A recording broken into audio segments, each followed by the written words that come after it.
ప్రత్యక్ష రాజకీయాల్లోకి రావట్లేదు, ఎక్కడా పోటీ చేయట్లేదు. ఏదైనా మీడియా కథనాలు వస్తే మటుకు అది వాస్తవం కాదు.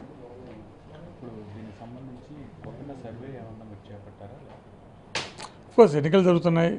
నేను గతంలో కూడా చెప్పాను, ఎన్నికలు ముగిసిన తర్వాత మాత్రమే ఎన్నికల ఫలితాలు చెప్తాను, మా యొక్క సంస్థ చేసిన పరిశీలన చెప్తానని చెప్పాను. అలాగే ఇప్పుడు జస్ట్ ఎన్నికల షెడ్యూల్ విడుదలైంది, ఎన్నికల ప్రక్రియ ఆల్మోస్ట్ మొదలైంది కాబట్టి మా టీమ్స్ అంతా కూడా పరిశీలిస్తున్నారు ఎలా ఉన్నాయని. ఇప్పుడు నసరాపేట నుంచి చేయట్లేదు, ఇంకెక్కడి నుంచి కూడా చేయట్లేదు. ఏదైతే చెప్పానో రాజకీయాలకు దూరంగా ఉంటానో దానికి కట్టుబడి ఉన్నాను.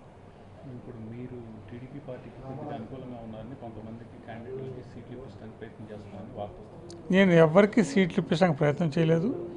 నాకున్న శ్రేయోభిలాషులు అనేది అన్ని పార్టీలు ఉన్నారు కాబట్టి వాళ్ళు ఏదైనా సూచనలు సలహాలు అడిగితే వాళ్ళకి చెప్తూనే ఉన్నాను. ఈ పార్టీ ఆ పార్టీ అని కాకుండా నాకు వ్యక్తిగతంగా ఉన్న సంబంధంతోనే వాళ్ళకి అక్కడ ఉన్న బలాబలాలు అవ్వచ్చు, లేదా అక్కడ ఉన్న పరిస్థితులు అవ్వచ్చు, లేకపోతే వాళ్ళు ఏమైనా సూచనలు సలహాలు అడిగితే చెప్తున్నాను. అది మాకు ఇద్దరికి ఉన్న రిలేషన్ బట్టి చెప్తాను. అది బహిరంగంగా వాళ్ళు చెప్పరు, నేను చెప్పలేదండి. అదే ఇప్పుడు జస్ట్ 30 days చెప్పగా ధనం ఎలా ప్రవహిస్తుందో, ఆ ధనం ఎలా ప్రభావితం చూపిస్తుందో ఈ 30 daysలో మనం గమనించాల్సిన అవసరం ఉంటుంది. చూద్దాం ఎలా ఉంటుందో.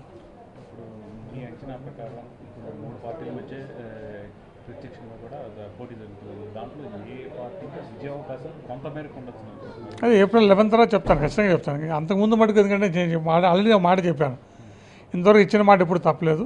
దానికి అనుగుణంగానే ఎన్నికల తర్వాత మాత్రమే ఫలితాలు ఎలా ఉంటాయి, ఎవరికి అనుకూలంగా ఉందని కూడా స్పష్టంగా చెప్తాను. ఇప్పుడు మీరు ప్రత్యక్ష రాజకీయాల్లోకి రానని చెప్తూ ఉన్నారు, కాకపోతే మీకు శ్రేయోభిలాషులుగా ఉన్న వ్యక్తులు రాజకీయాల్లోకి పంపించే ఏర్పాటు చేస్తున్నారు, కింగ్ మేకర్ లాగా మీరు మారే పరిస్థితి. ఇప్పుడు ఖచ్చితంగా నా శ్రేయోభిలాష మిత్రులు నేను ప్రత్యక్ష రాజకీయాలు ఉంటే బాగుంటుందని ఇప్పుడు కాదు, 5 ఏళ్ళ నుంచి కోరుకుంటారు. ఆ రోజు కూడా తప్పుకున్నప్పుడు కూడా ఎవరికి ఇష్టం లేదు. కానీ కొన్ని కారణాల వల్ల నిర్ణయం చేస్తున్నాను. అలాగే ఇప్పుడు కొన్ని కారణాల వల్ల మళ్ళీ ప్రత్యక్ష రాజకీయాలకు రీఎంట్రీ అన్నా రావాలన్నా కూడా నాకు కుదరని పరిస్థితి ఉంది, అందుకే దూరంగా ఉన్నాను. కాంగ్రెస్ పార్టీ పరిస్థితి రాష్ట్రంలో ఎలా ఉందంటారు, అదేవిధంగా దేశంలో చూద్దాం. ఇప్పుడు ఎందుకంటే ఎన్నికలు ఇప్పుడే జరుగుతున్నాయి, యుద్ధం ఇప్పుడే, పోరాటం ఇప్పుడే మొదలైంది. కాంగ్రెస్ పార్టీ కూడా గతంలో వచ్చిన ఓట్ల కన్నా సీట్ల కన్నా పెంచుకోవాలని ప్రయత్నం చేస్తుంది. సో అది ఏ మేరకు వాళ్ళు విజయవంతం అవుతారో రానున్న రోజుల్లో తెలుస్తుంది మనకి. ఇప్పుడు ప్రత్యేక హోదా అంశం అనేది ఉన్నది, అది కాంగ్రెస్ వల్లే సాధ్యం అవుతుందని మీరు భావిస్తున్నారు. ఇప్పుడు ప్రత్యేక హోదా అనేది చాలా బలంగా ప్రజల్లో నాటుకుపోయింది. ప్రత్యేక హోదా వస్తే మన రాష్ట్రం చాలా బాగుపడుతుంది, అనేక పరిశ్రమలు వస్తాయి, పరిశ్రమలు వస్తే లక్షలాది ఉద్యోగాలు వస్తాయని చెప్పి చాలా స్పష్టంగా ప్రతి ఇంట్లో ప్రతి ఒక్కరికి, కుర్రవాళ్ళకే కాదు పెద్దలు చిన్న అందరూ కూడా బలంగా నాటుకుపోయింది.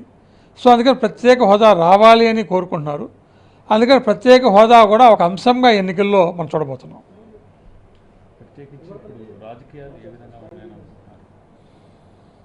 ఎందుకంటే ప్రతి ఎలక్షన్లో రాజకీయాల్లో చాలా మార్పులు వస్తుంటాయి, పోటీ పెరుగుతూనే ఉంటుంది. ఎందుకంటే 2004 కంటే 2009లో పోటీ ఎక్కువ ఉంది, 2009 కంటే 14 ఎక్కువ ఉంది, 14 కంటే 19లో పోటీ ఉంది. సో అందుకని ఏంటంటే మనం అంటాం కదా హై స్టేక్స్ అని. సో అలాగే పోటీ పెరుగుతూనే ఉంది. సో చాలా ఇంటెన్స్ ఫైట్ మనం ఇక్కడే కదా నేషనల్ లెవెల్లో కూడా చూస్తున్నాం అప్పుడు అక్కడ. సో ఇంటెన్స్ ఫైట్ గమనిస్తున్నాను, చూద్దాం ఎలా ఉంటుందో. కేంద్ర రాజకీయాలు ఏ విధంగా ఉండబోతున్నాయని అదే కేంద్రంలో కూడా చూస్తాం కదా రకరకాల పరిణామాలు. ఒక నెల క్రితం ఒకలాగా ఉందన్నారు, ఇప్పుడు ఒకలాగా ఉందంటున్నారు, మళ్ళీ రేపొద్దున ఏమవబోతుందో. అంటే అనేక, ఎందుకంటే మన భారతదేశంలో అవ్వచ్చు లేకపోతే మన రాష్ట్రంలో అవ్వచ్చు ఎక్కడైనా సరే భావోద్వేగాలు చాలాసార్లు ఎన్నికల్ని ప్రభావితం చేస్తున్నాయి.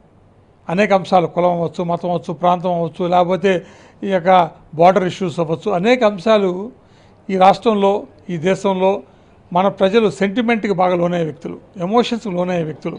సో అందుకని భావోద్వేగాలకు లోనవుతున్న ప్రజానికం మనం కాబట్టి, ఎలక్టరేట్ కాబట్టి, ఇటువంటి భావోద్వేగ అంశాలు ఉన్నప్పుడు ఖచ్చితంగా ప్రభావితం చూపించే అవకాశాలు ఉంటాయి. అందుకని చూద్దాం ఎటువంటి భావోద్వేగాలు వస్తాయి, ఏ విధంగా ప్రజలు ప్రభావితం అవుతారో మనం రానున్న రోజులు గమనించవచ్చు. భావోద్వేగాలకు సంబంధించి జనాల దగ్గరికి బాగా ప్రజల దగ్గరికి తీసుకెళ్తే బీజేపీ పార్టీని సర్జికల్ స్ట్రైక్తో కానీ, అలాంటప్పుడు విజయావకాశాలు బీజేపీకి కేంద్రంలో ఉన్నాయి కదా. అది చెప్తాం కదా, అది ఇవన్నీ భావోద్వేగాలు డబుల్ ఎడ్జ్ స్వోర్డ్, అంటే రెండు రకాలుగా ఉంటాయి. కొన్నిసార్లు ఉపయోగం ఉంటాయి, కొన్నిసార్లు అది మొత్తం తిరగేయచ్చు కూడా. సో రెండు రకాలుగా పనిచేస్తాయి అనమాట, పాజిటివ్ నెగిటివ్ రెండు ఎక్స్ట్రీమ్స్గా పనిచేస్తాయి భావోద్వేగాలు. సో అందుకని ఏ ఎక్స్ట్రీమ్లో ఎవరున్నారో రేపు ఎలక్షన్ టైంకి మాత్రం చెప్పగలం, ఎందుకంటే ఇవాళ ఒక రాగా ఉంటుంది భావోద్వేగం. ఆ తర్వాత రేపు పొద్దున ఏదైనా కొన్ని కొత్త ఫ్యాక్ట్స్ వచ్చినాయనుకో మళ్ళీ ఎమోషన్ అట్లా షిఫ్ట్ అవుతుంది. అందుకని ఎమోషన్ ఎప్పుడు షిఫ్ట్ అవుతుంటుంది అనమాట, ఒక స్టడీగా ఉంటుంది అనమాట.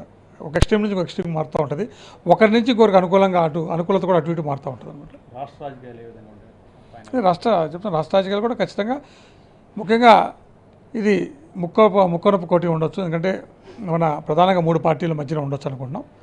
సో 3 పార్టీలు కూడా అభ్యర్థులు ప్రకటించడం కానీ, అభ్యర్థుల వారి యొక్క బలాబలాలు కానీ, వారికి ఉన్న ఇది బలగాలను బట్టి కూడా మన రేపొద్దున ఆ ఎన్నికల ఫలితాలు ఉండబోతున్నాయి.